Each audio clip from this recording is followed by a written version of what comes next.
gentlemen, welcome to episode 113 of the MTB Podcast, presented and hosted by Worldwide Cyclery. I am Jared. I am Jeff. And I'm Liam. And I completely forgot to write the little intro script thing that I normally do because we're recording this on Friday, and we normally do it on Tuesdays, and we've already made our first mistake. Could have just riffed it and they would have never known. Well, in this episode, we're going to discuss Forbidden bikes. They've got a new bike, as well as Deviate bikes. They also have a new bike. Two notable, interesting HighPivot mountain bikes that are pretty cool to talk about. And, of course, the usual listener questions that are ranging from when to stop upgrading your bike. Do cranksets actually have an effect on how your bike rides? Let's see, what else is in here? Putting a coil on your bike. Toilet paper techniques. Yeah, I don't know. That's about Being the cat. That's my gist. But we're going to do our best to entertain and educate our fellow mountain bikers. That is you all listening. So thanks for listening. Prepare for some mountain bike knowledge. By the way, reminder, this podcast is available on all podcast platforms as well as YouTube, and you can watch our live videos of us on YouTube.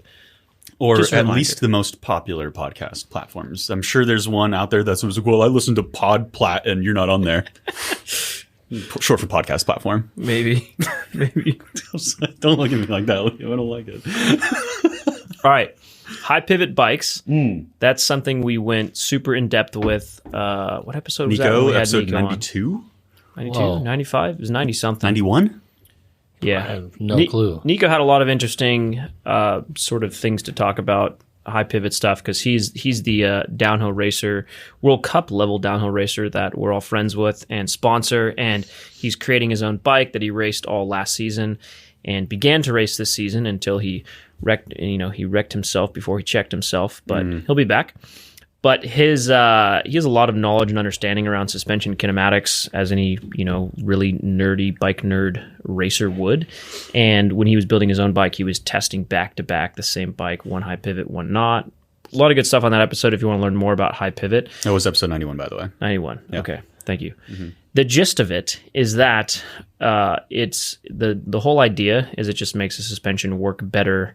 Makes it feel as if the bike has no chain on it. It doesn't get hung up. It helps it under braking. It also has a more rearward axle path. Yeah. Which, if the suspension design does have a rearward axle path without a idler pulley, you will then feel the chain. Yeah, so there's benefits. There's a lot of benefits to a rearward axle path. It's really hard to say. That's a hard thing to say. It's like real world, rear. Yeah. Oh, try saying that, real world. There's a lot of benefits to the rearward axle path. However, those benefits get screwed up if you have a chain on the bike, and most people ride with chains. So the idea was, how do we get this axle path and the benefits from it without the downsides? And that's where the whole HighPivot thing came from.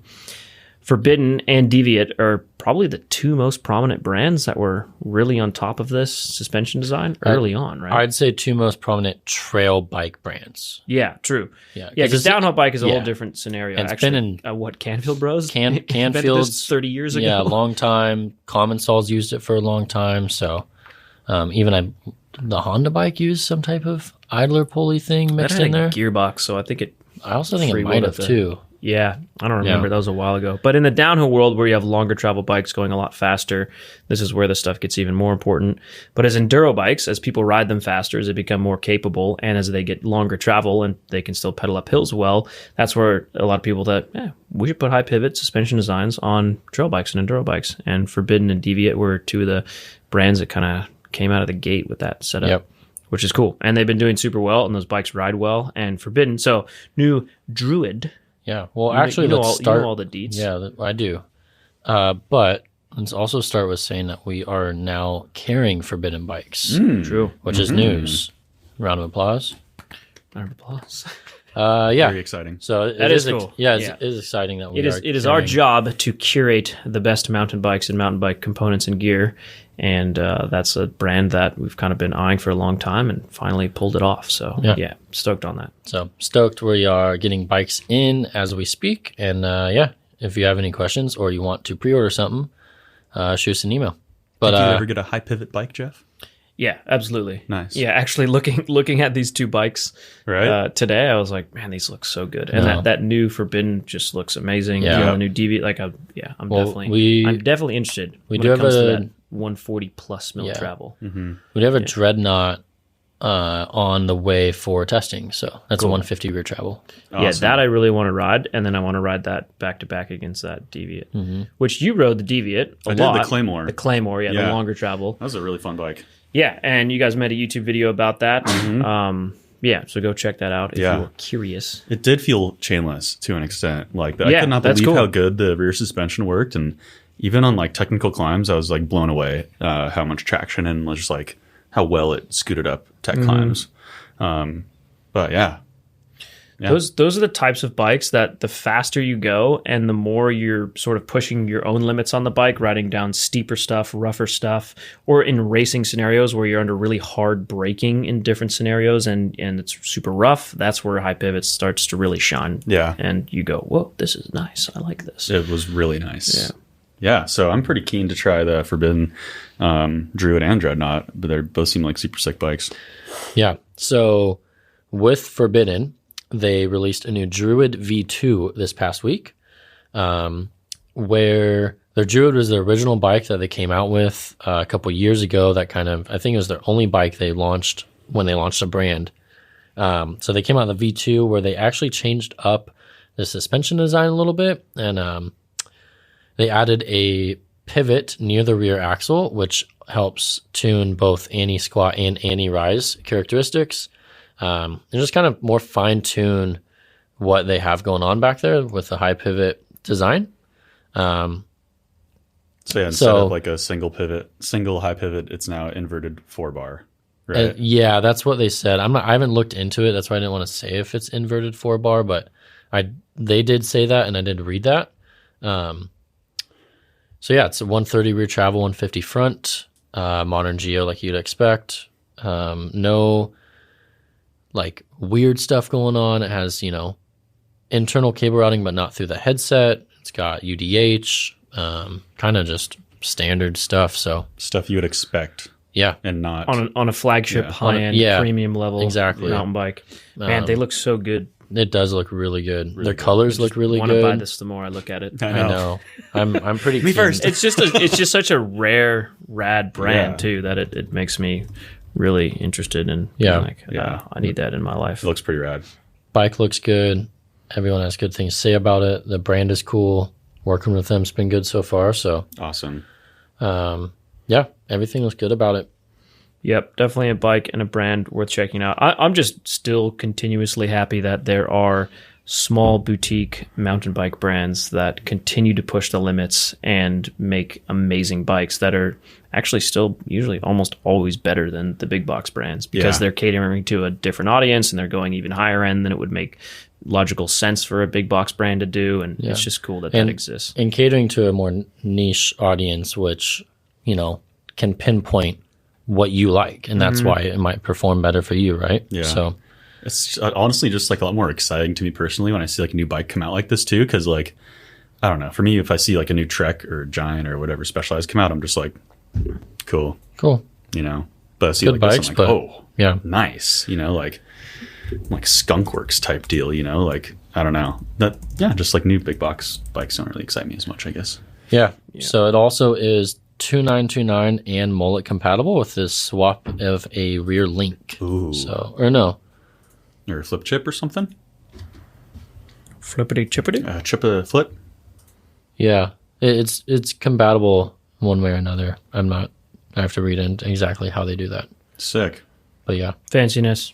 All right. So Deviate's new bike. Highlander 2. The Highlander 2. Was the Highlander or the Claymore a more popular bike for Deviate? Claymore. You think so? Yeah. Well, it's newer, and they just really hit the nail on the head with that. And they got some seriously good Enduro World Series results with that bike. They got good results with it. They got a really good pink bike endorsement with it. It is, even though the Druid V2 is 130 travel and the Druid was also 130 rear travel, HighPivots really do shine with a little bit more travel, I think. So the Claymore has more travel. It's 165 rear, I believe. So it's a monster. Yeah. But the Highlander is a good bike, and we had a demo, and I spent probably like 2 months on that Highlander first version, and I really liked it. It was a cool bike. Did everything pretty well, but the Highlander 2 just kind of gets the same updates. It's 145 rear travel, so they split difference between the two previous Highlander models, 140 and 150. Mm-hmm. So 145, slight slacker. Does it have a 65 degree head tube angle, 77 degree seat tube angle? So the only thing about Highlander 2 is it does not have UDH.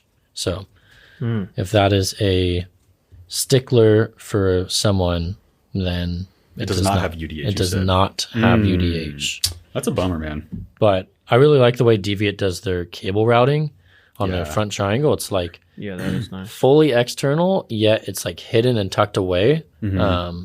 So it's really clean. I like what they do there. So yeah, pretty snaky. Pretty sneaky. Sneaky.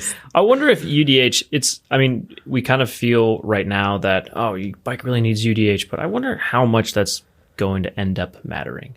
Well, we'll see. Because there's still a lot of great derailleurs that totally slap on there without UDH. A lot of people still also love and ride Shimano only, and they don't care at all if it has UDH. And so I think it's just so in the news lately, it's all on our mind. But at the end of the day, I don't think it matters as much as maybe we're all and like for you, you don't ride Axis right now. Yeah, I kind of like a mechanical drivetrain. And that's only a normal derailleur mount. So it doesn't matter to you right now if it does have UDH or not. Yeah. But it is easy to travel. That's what I was going to say. It is like, a plus, but having to find a derailleur hanger for a Deviate. Yeah, it's almost less. It's less about the T-type compatibility transmission drivetrain and more about just universal availability. There's one. Yeah, we'll get to it later, but with a quote from a question later, and this is: "Are we going to be stuck in the hell of unique derailleur hangers?" Which is totally reasonable. Yeah, it is. Yeah, it is honestly more about the availability and just like accessibility to having a replacement than the T-type at this point too. Yeah. Both these bikes just look so good. The HighPivot setup and these particular brands just did a really good job with their design language and everything that they're doing. I actually think the Druid V2 took that up a notch from the V1. I still like the V1, but I think the design cues of the V2, the angles, the lines, they rerouted where the chain goes, so now it goes in the rear triangle instead of above it. So, yeah, they also moved that idler wheel back so it has more chain wrap on that front chainring, therefore not needing a lower chain guide. Mm-hmm. So they helped reduce some drag by eliminating that. So yeah. Nice. They look really good, both of them. I'm digging that. Yep, I'm impressed. That's cool. A lot of good bikes to choose from these days. Yeah. Too many. Yeah, seriously. And I already have too many, so I'm like, yeah. The good thing to remember is that buying really high-end mountain bikes, 9 times out of 10, if not 9.7 times out of 10, is you're actually buying an asset. It's kind of like buying a car. You can resell it for a reasonable amount. True. It's not just throwaway money. So you're actually buying an asset that then you can resell for a reasonable amount of money and not much depreciation. Yeah. So hopefully. Just something to remember. Just another thing in your arsenal. If your significant other is wondering why it's necessary to spend 10 grand on a bike, you can say, whoa, slow down. Listen here. I can sell this for $7,500 in 6 months or a year. Yeah. You can resell these things. That's right. So it's not throwaway money. No, it's not. It's an asset. Put that stuff on your little net worth tracking document. Yeah. You got that on you got all your bikes on your net worth tracking document? Definitely don't, but it'd help it go up like $20,000. One of them is cracked. It's not really worth anything. I mean, yeah, we won't even go there. It's not worth tracking. What cracked bike? My Open is the crack in it. You cracked it? No, I got it cracked. What do you mean remember, it's Carl's old bike. Oh, yeah. It was a warranty situation. Yeah. Those guys are not mountain bikers. They're not listening to this. They're gravel guys. No, it's cool. It has a little like rock chip / crack / whatever you want to call it. It was a crash replacement. It wasn't a warranty. Crash replacement. Yeah. There you go. It's fine. It's fine. You're really making us look high class over here. You're riding crash replacement bikes. Oh, you would never do that on a mountain bike, just on a... Yeah, never. Just on the gravel bike. I would absolutely never do that on a mountain bike. Just on the gravel bike. Yeah. No, and it's fine. I'd bunny hop it off curbs and stuff. It's cool. Yeah. I don't have much room to talk since I was riding that. You really don't. Salsa cutthroat that had the crack in the top tube. That was entirely my fault from it blowing over in the wind and falling on a rock. But that bike sold, which I'm really sad because I already miss it. It's been gone for 3 days, and I'm like, well, I need that bike back. Now, you can spin this into a positive light. You get to build a new bike. I know. It just takes time, and I just want it now. 2 bikes. You're going to build that the Rover and another. Yeah, I'm going to build a proper gravel bike. It takes more of my time, more than his time. Ride, yeah. To try and ride a real gravel bike, I'm going to ride that Rebel Rover, and then I'm going to build another Cutthroat, because that Cutthroat is the funnest bike ever. Yeah. Just an ultra lightweight, rigid mountain bike. It's just a really fun bike. I never knew. Funnest bike ever, in quotes. Maybe get that engraved on the top tube. Yeah. Yeah. I don't know. Pinstripe. Maybe I shouldn't have said it quite like that. And I didn't know you were going to be like the media and spin me out of context. Yeah. That is fully in context. I know. Yeah, it really is. Right. That's the title of this podcast. Funnest bike ever. Really is a flat bar gravel bike. It's so fun. It's so fun. Yeah, I don't doubt you. I love my gravel bike too, and I'm sure flat bars, great. Yep, it is. All right, this is a good question, and I think it's probably relevant to a lot of people. Yeah, super relatable. At what point do you stop upgrading an older bike you love and break the bank on a new ride? So. Well, you're not breaking the bank. You're getting an asset. Yeah. Yeah, we just told you that. You're just reallocating the bank. So the gentleman goes on to say, riding a 2016 Trek Fuel EX 9.8 that I have changed to a 1x, had a carbon crack repair on the frame, new wheels, a few services on the suspension, and 2 service bike rebuilds. I love the geo of the bike and how it rides, but lately I've been considering an upgrade. Well, I was first thinking, wow, 2016, the Geo is getting a little bit dated there. A little bit. New bikes do ride very differently. I think that a lot of this comes down to personal preference, of course, and what would help you decide is if you go to a demo event. Yeah, definitely. And you ride the latest and greatest, and if you think, man, I think these are so much better, I'm going to have to buy one, then that's what you think. And if you ride it and you're like, I don't know, didn't notice it that much, I still like my old bike. Then there's your answer. This guy should go to the Sedona Mountain Bike Festival next year. Or Outer Bike. And demo all the bikes going on this year. And then you can pick the bike. But to me, it sounds like this guy's gotten a lot of use out of this thing. A lot of life. A lot of life, a lot of love. He's still riding a 2016 Trek Fuel. And good on you, man. Maintained it and upgraded the drivetrain and serviced the suspension. Yeah. I mean, 2016, in my world, that is... like the suspension on that, the geo on that, all of that stuff is just so dated but I mean, so is it that behind the dated? times. Like, I had a 2015 what was it, V2 or V3 Nomad,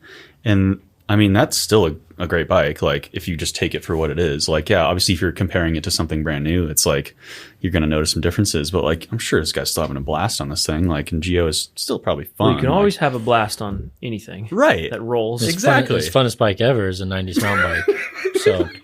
But you know what I'm saying? But to me, it's like, if you're riding all the time and you feel like you kind of are reaching the end of life, or not even that, but like you got your money's worth, like maybe it's time to invest in a new ride. But yeah, I mean, I'd say it definitely is preference. And I was going to say, go out and try other bikes, try new bikes, try different types of bikes, try, bikes that are super slack and long, try bikes that are, kind of just in the middle. High pivots, like there's a lot of stuff to choose from now, and geometry's come a long way, and suspension's come a long way. And I was gonna say, like and when I read shocks. the word 2016, I just think, man, I remember how suspension felt then. Yeah. And it was just way behind. It was just way more rigid, way less progressive. I mean, it just did not. It was pogo sticky, just wasn't as good. There's been a lot of changes in suspension since then. Yeah. 100%. So, yep. That's what I guess, it's like, 7 years ago, and probably, that's crazy. And he also, just to like put it out there, you might feel like your first few rides on a brand new 2023 bike might feel weird because they are so long and slack and different that, it might feel foreign at first. But, there's a reason why they've gone that way. So yeah, just got to give them a few rides.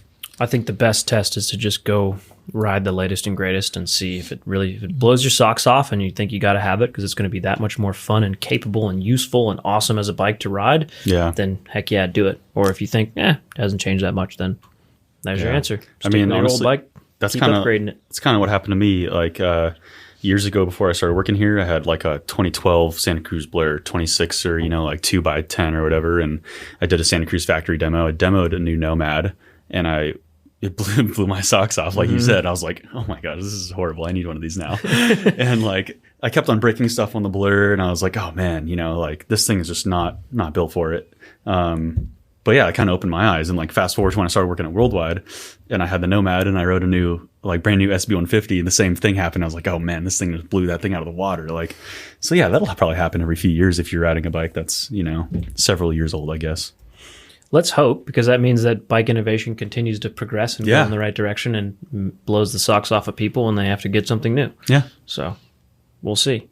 Or are we at a product innovation plateau? Only time will tell. We'll see. I have a feeling we're not, though. Yeah, I mean, it's hard to predict things like that. Yeah. If you had the answers to that, you would be a much wealthier man. Wouldn't we all? How about this one? Do cranksets really have an effect on your bike's performance? Currently, my bike has a race face affect crank and it's fought its fair share of rocks, so I'm considering upgrading. But other than weight, are there any performance benefits to higher end cranks? Yeah. I mean, they can be stiffer for sure. Yeah. So that could be a thing. The affect, though, there's two affect cranks. I think there's one with a 24 mil spindle and one with a 30 mil spindle. Oh, yeah. Yeah. I think. So depending on which one you have, that might also like put you in a slight different category of where that sits, kind of on the chain going upwards. Mm-hmm. Yeah, I mean, weight to me is the biggest. Weight's definitely the biggest. And then aesthetics is, that's kind of personal preference. I also think if you can remember back to riding really cheap cranks and then changing the cranks on that exact bike to a really higher end one that's much stiffer, that makes that bike feel way different. Oh, totally. You don't realize how much your cranks are just flexing like noodles when you have lower end cranks until you put on higher end carbon cranks. For sure. But we all ride high end stuff, so we maybe have forgotten that. Right. But I remember viscerally when I was younger, a teenager, and I got new cranks that were way higher end, my first carbon cranks, and I just thought, holy crap, these are so stiff. This makes my bike feel more powerful. Like you can just feel at every pedal stroke how much less flex there is in those cranks, and that is cool and meaningful. And so, yes, it does. Yeah. Going from like a mid-range crank to a high-end crank, maybe not as much, but if you're on like the full-blown low-end spectrum and you go to the high-end spectrum, anyone can notice a difference in the flex and how that feels and performs. For sure. That's kind of it being 2 pounds lighter. Yeah. That's kind of where I was saying is affect is kind of just around that mid-level point. Yeah, it's already pretty nice. So, cranks, going from affect to the highest end, like, you might not notice a huge difference, but there is going to be a performance increase with stiffness. Yeah. I remember doing that on a old road or mountain bike when I was racing, like about lower level because what I could afford, and I was just like upgrading stuff as I got close to race season, and I finally put on like XO or XX carbon cranks compared to whatever was on there, and I'm like, oh yeah, like this is insane the way it feels. Like 30 mil spindles, stiffer crank arms, like all of it made a huge difference. So totally. Yeah, honestly, even going from like an affect to the new turbine crank is pretty sick. It's still an aluminum crank, and and then experiment with different lengths too. Cranks are going a little shorter. Like you might have a 175 affect crank, and now 170 is the norm. 165 is kind of creeping in to be like the new 170. So there you go. That's another benefit. That is another benefit. I still just am remembering when I had cheap cranks and made nicer cranks. You know what I also remember is E13, which they still do make these ultralight cranks. They used to make extremely lightweight aluminum cranks that were targeted towards the XC side of things, and they were expensive, and they were the noodliest cranks. They were so noodly. It was unreal. And I had them on It was a dirt jump bike, but it was actually a Banshee amp. It was a dirt jump bike, but also a 4-cross bike, and I was kind of using it interchangeably between the two. And I had those cranks on there. I kind of always knew they were flexy, but then I ended up, when I started, I was like, oh, I'm going to race 4-cross on this more. I put Saint cranks on there. Nice. It was like... It was total night and day difference. Night and day. Man. Yeah. Comically, I had no idea how much those cranks were flexing. Lightweight cranks on the high end have all gone carbon, and that helps them. But man, when back in the day, 15 years ago, I must have been 12 years ago, when brands were trying to make the lightest possible aluminum cranks, yeah, that's a noodle waiting to happen. Yep. Checks out. Anyways, all right. Well, we need to take a short intermission. How about an ad? Beep, beep, beep, boop, boop. And now, a word from our sponsors. Hello, mountain bikers. Jeff again. Just wanted to quickly ask you for a favor. I genuinely appreciate if you could check out Trail One Components. Trail One is a brand we co-founded and one I personally worked on crafting the founding team, which is allowing myself and our crew here to design the stuff we've always wanted with an obscenely overqualified engineer. The idea was to create premium level mountain bike components that truly support the sport of mountain biking by giving back to trail networks with every single purchase.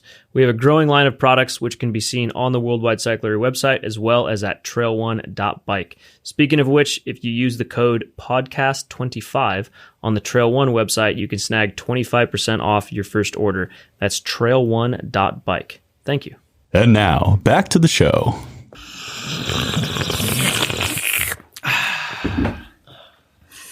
If you watch this podcast on YouTube, you can see all of the cocktails that I make.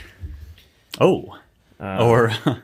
that never tastes good, but look cool, horrible. Such as this one with horrible cocktails. Strawberries and gin. They're like wannabe cocktails. I'm just not that good at making cocktails. Mine's pretty darn good. One day we'll reign it. We did have espresso martinis earlier. We got stuff to make espresso martinis. It's the hot cocktail these days. Yep.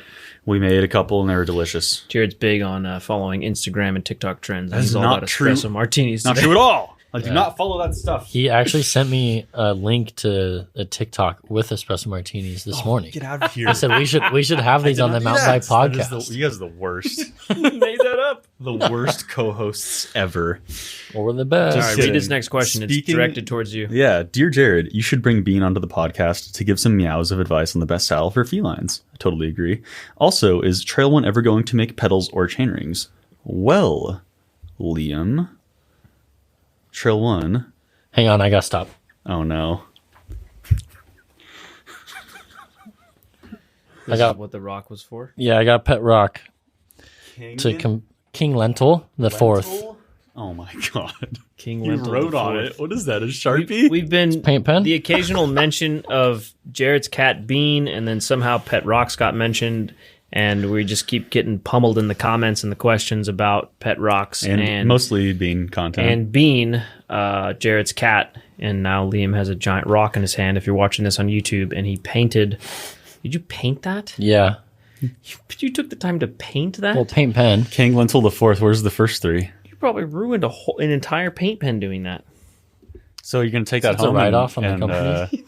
feed it, take care of Paint pens are it. expensive. This is a huge commitment you have, Liam. You have to take care of that now. But you guys aren't even appreciating the Pull name. out the Pet Rock as soon as King the cat Lentil, gets like, mentioned.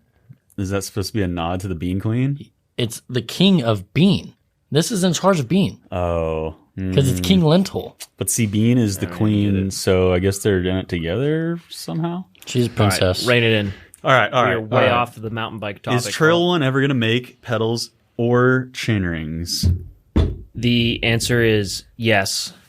We actually have a pedal that's already been designed and in production right now, and it's awesome. That's super exciting. Composite, Yes. and it looks rad, and I'm really excited to introduce that to the world. We're gonna do an aluminum version. Yeah, we will Working do an on aluminum it. version as well. Nice.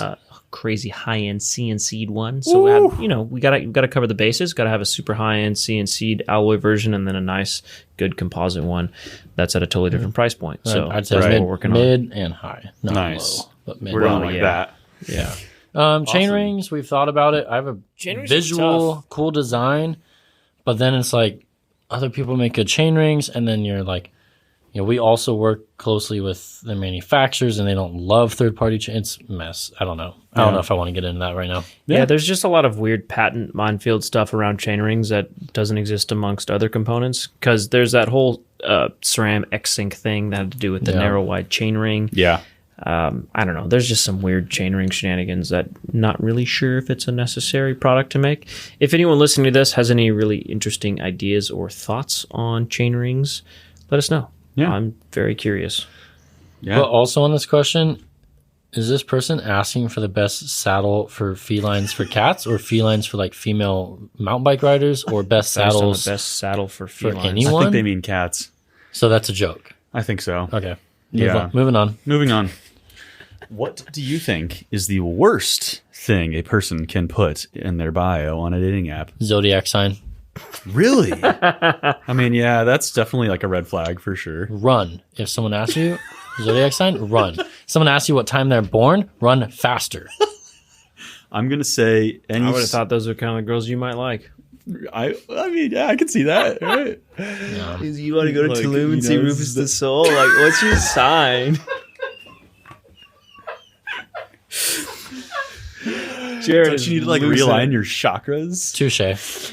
I'm gonna say any sort of like political affiliation, like that's kind of like, you know, you save that kind of stuff. I think that weeds out 50% of the people. You think so? Well, so does your zodiac sign, I guess. I don't know. Maybe even 75. But I don't know. You don't want to be like straight off the bat, you know, like I'm hardcore this or that. You're gonna alienate people like off the bat that you could get along with, and then. Yeah, but if you're a super polarizing political person on either side, wouldn't you want to just alienate the other one so you don't bother with them?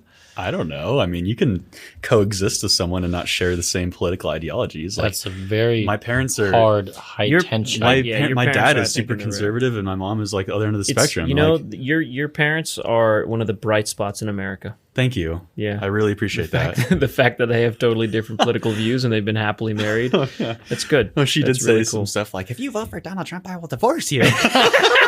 So, she did say some stuff like that, but they coexist peacefully, and they've been married happily currently on a road trip across America. Yep. Yeah. Speaking of which, I just went to a new dentist yesterday. Oh, nice. So Jared's dad was my dentist for literally my entire life, and my family's dentist. So how was it? Long before I even met Jared.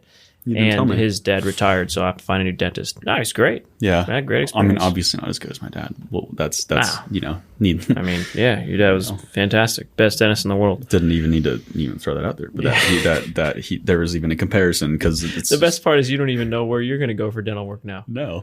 I thought about just doing it myself.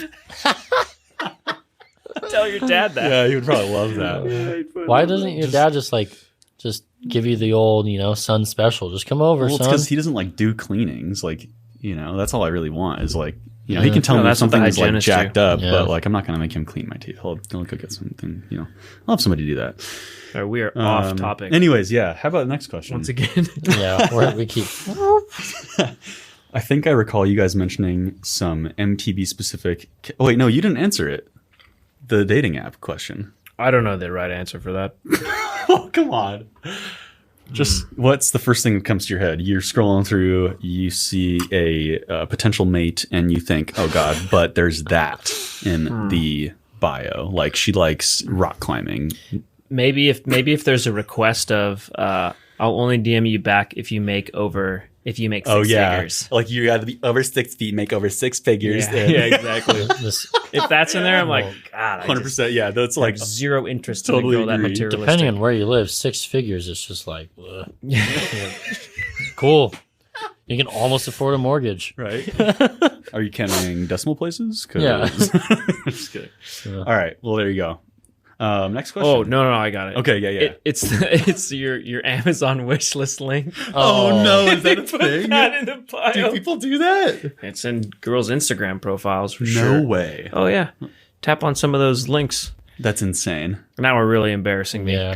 Let's move on. Get back on the mountain. I tapped on some links. This is the Mountain Bike Podcast. Bike Podcast. Welcome. I think I recall you guys mentioning some MTB specific Kell mountain shorts. Any idea on the timeline for those? I love the Virtue shorts for riding and need another pair or two, but I may want to hold off until we see the new shorts. Thanks. All right, I'm ready for this one. Yeah, geared up, bro? Ready, baby. All right, bro. Geared up. Send it, bro. So the idea with the Virtue shorts was to really make this sort of elegant hybrid short that worked actually with swimming as a board short, but worked great on a mountain bike and worked great wearing casually. So it's a super thin, lightweight fabric that dries quick, stretchy, kind of hits all those things. And then the trim and the cut's got pockets, and it just actually looks good as like a good lifestyle short. And you can also ride bikes in it. And then we have longer inseams, which help for riding bikes. But it was very much of a hybrid, sort of extremely versatile short. And we have designed a mountain bike specific short that has a much more tailored cut, just what you'd want on a mountain bike, different pocket layout. And we do have that. And material, right? And material, yeah. So that's super durable material. I think people are going to love it. I think it's super dialed in. Also has a little bit more ventilation on that upper butt crack area, because that upper butt crack area, when you're you do get a lot of upper butt crack sweat. Major swamp. Yep. And that's it. That happens when you ride bikes. You're seated and you're 100%. On the saddle like that. Not always when I ride bikes. So yes, we do. It'll be showing up in July, and I'm optimistic on it. I think that mountain bikers abound are going to love it. And Kettle, because a lot of us are mountain bikers, we do a ton of other sports, but we want to have some really good mountain bike specific pieces, some really good sort of hybrid versatile pieces, and then a lot of good sort of lifestyle travel, sort of general outdoor gear as well. So trying to nail all those nails, Oh, I like that. Mm-hmm. Nice. That's awesome. That's what I'm talking about. Kettle getting nailed. So July is when. Yeah, the answer is sometime in July. Right. Yeah. Thinking about putting a coil on my Stumpjumper Evo. I live in South Carolina where it's pretty flat, but try to get to North Carolina as much as I can. There are some jumps around here, but would there be any benefits of going to a coil? Well, I know it's pretty gnarly up there in Pisgah and stuff, and pretty technical. Bet a coil would probably go well cool there. It would certainly look cool. Although I don't know, I feel like I've heard some bad things about putting a coil on those specialized bikes. Yeah, I think is that the one that has the yoke that breaks shocks? They have a yoke on that bike. I don't know if it's long enough to break shocks. Some of the suspension companies have put out the length of your yoke to the shaft length of your shock. There's like a ratio where it's okay and then where it's not okay. I don't know where the Stumpjumper Evo falls on that. However, I don't think that bike is very progressive, so you might be using a lot of travel or using a lot of the travel more frequently than you want to.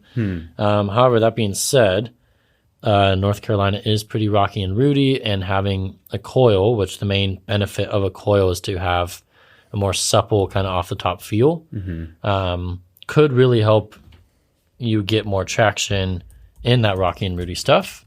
But I think in the end of the day, I know we try to not do it, but coil versus air is personal preference. And I almost always go back to air after trying coil on a bike, as I just prefer the feeling of air and how I can tune it for my weight and my riding style better. So, yeah. Yeah, I mean, I think there's some good benefits to coil. It makes the bike feel more like a downhill bike, super supple off the top. But it is tough because, I don't know. I mean, if we're being honest, I don't ride a coil on any of my bikes, and I'm not really planning to unless it's a full-blown downhill bike. And also, if where you live is pretty flat, then you don't want to hamstring yourself on your native trails because where you want to go ride is, on occasion. Yeah. It's like you occasionally go to the bike park where a coil would make sense, but you ride the other 80% of the time in local trails. And even then, I prefer air to bike park because I'm going there for the jumps. Air shocks have just come such a long way, and they become so much more supple and progressive and tunable that it's really hard for a coil shock to now compete with an air shock. Yeah, and just your air shocks can be more adjustable. Like just an air shock with like a piggyback is probably sufficient. Definitely. I think. However, I would say I know Push does make a 11.6 for Stumpjumper Evo, and that might be the good middle ground of getting a shock that's tuned for that bike and kind of fixes the progression ratio. Yeah. On that, so Push could be an option as well. Nice. That's pretty legit. Yeah, I didn't know they made a shock for that bike. Yeah, there is also progressive springs now too. Yep. Cane Creek makes them. Sprindex. Well, there's no G. It's just Sprin. Oh, Sprindex. It's kind of a weird word, but Totally they weird. make them. Yeah. Those are two interesting progressive springs that you can use. So I don't know. Coil shocks are cool. They do still have a unique feel off the top, which is rad. But yeah, it is getting every day that goes by, it's harder for coil shocks to compete with how good air shocks have gotten. Yeah. But I think, it just kind of goes back to like make your bike good for what you do most of the time. Yeah, 80-20 rule. Yeah, because like I've been there too. I want like the full on enduro bike because I love riding that stuff and like coil this and like, heavy duty that. 38 pounds this. Yeah, exactly. But then it's like, and then you want to just go ride like by your house and you're like, oh man, this bike is not very good for riding around here. It's really only what I like to go ride on the weekends, right? Yeah, more bikes. So, that's when you kind of split the difference, man. You get that long travel bike and that short travel bike. Or in his case, get an air shock and a coil shock. Or in your case, man, maybe you just swap them out. And swap them out. The trips. I'm sure it'll probably take you 5 minutes to swap a shock on that bike. It is pretty easy to take shocks on and off. So for sure. Especially on that bike. It's not like it isn't unusual to have two shocks. No. There's definitely people that have shocks that they use for most riding and shocks that they put on their bike for the summer season when they go to bike parks a lot. Totally. Or even tires, man. Like you could throw on some thick casing tires, with a good compound and like shocks, tires. Yeah. Those are definitely common to swap out. Yeah, when you go to North Carolina and like that'll really change how your bike rides on those rocks. Also, don't forget, it is just half the fun of mountain bikes is upgrading random stuff and trying stuff. It's true. Even if you're like, wow, it's a little worse on these trails, but a little more fun on these trails. Like that's just fun to do. Like it's literally half the fun. I think a lot of people, us included, and most riders enjoy doing is upgrading their bike and changing stuff just for the sake of experiencing it. Yeah, 100%. You're like, tinkering, puzzling, whatever. Yeah, it's fun. Totally. It's enjoyable to do that. And mountain bikes are still infinitely modular like that, which makes a huge difference. And yeah, it's fun. Totally. Awesome. How about this one? This is actually a very interesting question. What's the weirdest thing you've given someone as a gift? Well, this the only thing I thought of when I saw that question is, and I think is it still on our Instagram story highlights? Like the oldest one is that holiday party, which is 4 years old at this point. Probably 5 years old at this point. We threw a holiday party rager at the Worldwide Cyclery California location one year, and for whatever reason, some days I just have the desire to document a bunch of stuff on Instagram stories. Happens about once every 8 months, and I happened to do it for that holiday party, and it was hilarious. So if you're familiar with Instagram story highlights, swipe to the oldest one. It's all the way over on the right hand side. Click on the holiday party. You'll find some good entertainment. But in that, we did a Secret Santa. Yeah, Secret Santa, right? Is that as we do. Yeah. Secret Santa, and I had asked Jane to buy my gift for Michael, and she forgot, or she bought it and didn't have it or something. So I bought, like during the party, I bought a Whole Foods gift card, and then I printed it out like on a full size piece of paper. I was going to say, was this the Whole Foods gift card? Printed out a Whole Foods gift card on a piece of paper. It's like Whole Food, like the logo, and just like $30. Exactly. Yeah. And then, so I don't know. That was the first thing that popped in my head when I thought of that. I was like, I printed out a gift card I bought on the spot because I forgot to get the Secret Santa gift. That's pretty good. I think the gifts you were given that party were way more weird than that. Yeah. I don't know who definitely gave got some weird gifts. I got a pretty weird gift I gave someone once. So, it was for my buddy's wedding. Actually, it was a wedding gift, and he has a cabin up in the mountains. So we thought it would be a great idea to get him a crossbow as a wedding gift. We got him a crossbow. That is a good idea. It was sick. I mean, Does he shoot it? I don't know. You gotta text him right now and ask him. I will ask him, but I've always wanted to shoot a crossbow. It seems fun. It was legit. We were just like, man, I think we got him like a target too. Like they could set it up, and have a good time. But in hindsight, they were like, why the did you get us a crossbow for a wedding gift? Like the wife was definitely like, you guys are ridiculous. That's the weirdest thing I've probably ever gotten somebody. What about you, Liam? I don't know, man. I feel like I'm a boring gift giver now. I don't even know what's weird. I did get a pretty weird gift from Taiwan to give to my roommate, but or just whoever, but just kind of brought it home. But I don't really want to talk about it on here, so we're gonna move on. Nice. The gift was too inappropriate to make it onto the podcast. Yes, it was. And if you're listening this far, you must know that at this point, we make this podcast PG-13 intentionally because we want you to be able to listen to it around your family and children, etc. However, Adam did send you a photo of me next to the sign in Taiwan. Oh, yes. Which was the story went in, so you could probably put that together of what I got. There's a lot of interesting gifts and knickknacks that are sold in Asia. Yeah. Phallic. Yeah. All right.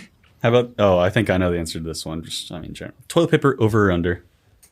So is this... Well, does under mean you go in front of the twig and berries? No, that means that you put the roll on the thing. Well, I thought we meant wiping. No, I wanted clarification on that as well. No, that's like, how do you put the roll on? Yeah, we're talking about Well, okay, so that is... Oh, yeah, it literally says toilet paper. This is a Friday podcast not problem. I should have read toilet paper. So for some reason, so there actually technique. There's only one correct answer because the toilet paper roll patent from like 1920 It goes over. Yeah. So if you're doing it under, you're actually not even doing it correctly. You're doing it wrong. One answer, it's over. Yeah. Now for my technique, no, we'll move on. Jeez. There needs to be a larger pole because I know some people, for whatever reason, like the waterfall on the backside. What? Some people like It's harder to get. You can't see. No, I agree. I want the waterfall to roll like a waterfall, but some people don't like that. Whenever I see it in the back, I just assume that it was in, it's just an accident. A lapse of judgment and in Or sometimes when you put a fresh roll on, you can't tell. You always and if you're in a rush, you just throw it on there. You always pull it and check. And then if it's on the back, to pull it and check when you put the new roll on. Yeah, I'm on there for 10 minutes, dude. Well, you got it. To check. It's I think common courtesy to like pull out the first piece so like the next person doesn't just like haphazardly try and and if break in the roll. If it's on wrong, I thought it was just common courtesy to replace it and then just get out. You're 90% there. Yeah, but the last 10% is making sure it's correct. Yeah, bidet people over here listening, like toilet paper. What? Use that? I use a reusable cloth. That goes hand in hand with the Zodiac Sign in the bio. All right. If you've listened this far, thank you.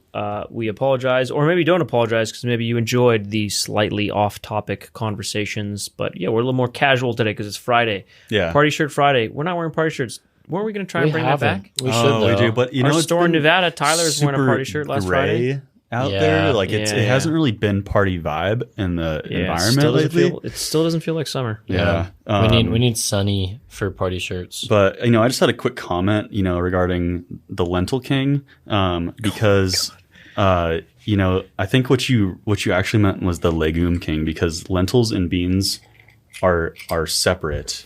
They're both part of the legume family. But unfortunately, that Lentil King doesn't reign over anybody. Yeah, you might be right. You may have messed that one up. Yeah, I'm sorry, dude, man. I had 5 minutes to prepare for this. I found the rock. I Googled best bean plants, and lentil came up, and I was like, King Lentil sounds good. Best bean plants.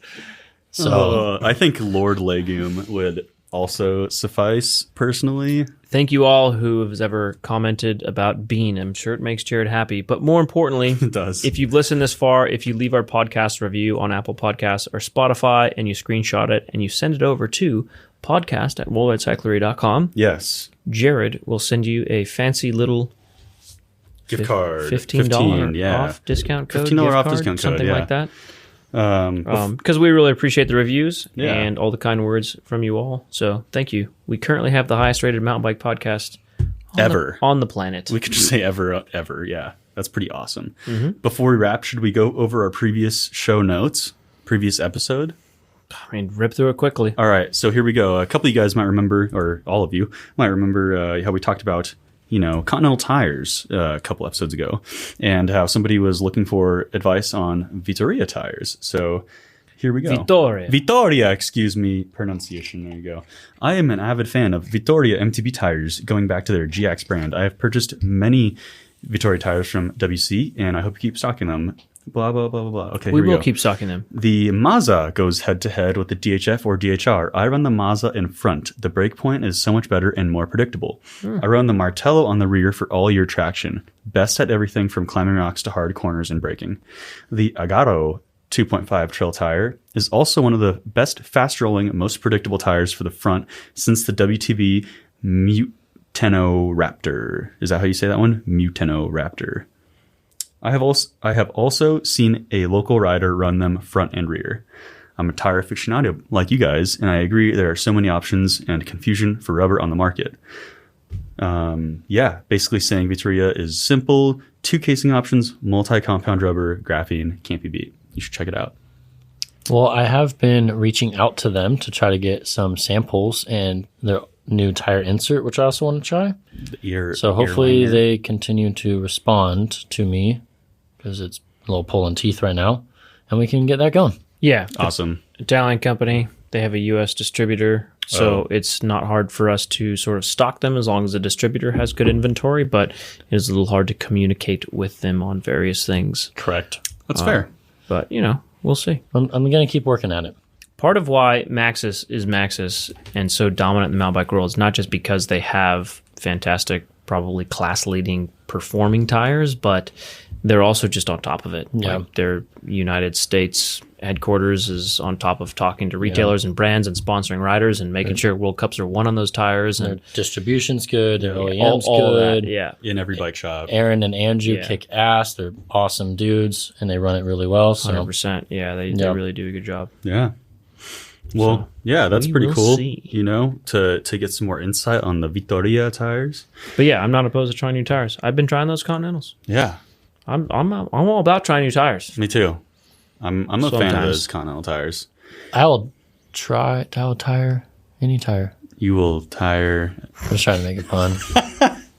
It's Friday. Thank you very much for listening this far. We appreciate it, and we will see you guys in the next one. Hasta luego. Cheerio. Cheerio. Love you.